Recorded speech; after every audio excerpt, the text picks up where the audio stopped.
on Friday, news emerged that the Liberal leader Angus Taylor and his federal executive had suppressed the election review by Nick Minchin and Prue Goward of the disastrous 2025 Liberal election defeat. Despite speculation this might be because of criticism of Angus Taylor and his deputy Jane Hume in the report, I'm told there's no criticism of Taylor in the report. He's simply mentioned as part of a collective decision-making process in terms of the coalition not promising tax cuts at the election. Jane Hume, on the other hand, cops it for her work-from-home policy and Chinese spies gaffe in the campaign. The report, as I understand it, says of the Chinese spies comment by Hume about Labor workers that it was, quote, unfortunate, hardly a big stick.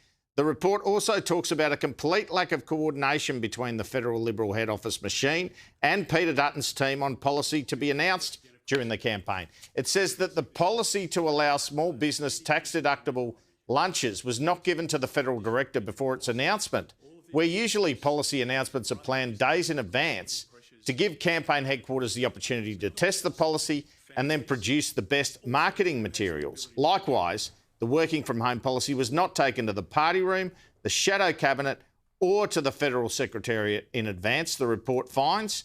In fact, it concludes it was not clear who approved that policy.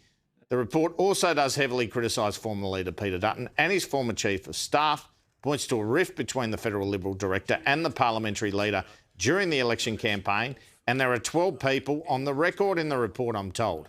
Anyway, the next big electoral test for the Liberal Party is the South Australian election on March 21, and it promises to be a very tough test indeed, given the poll numbers at the moment.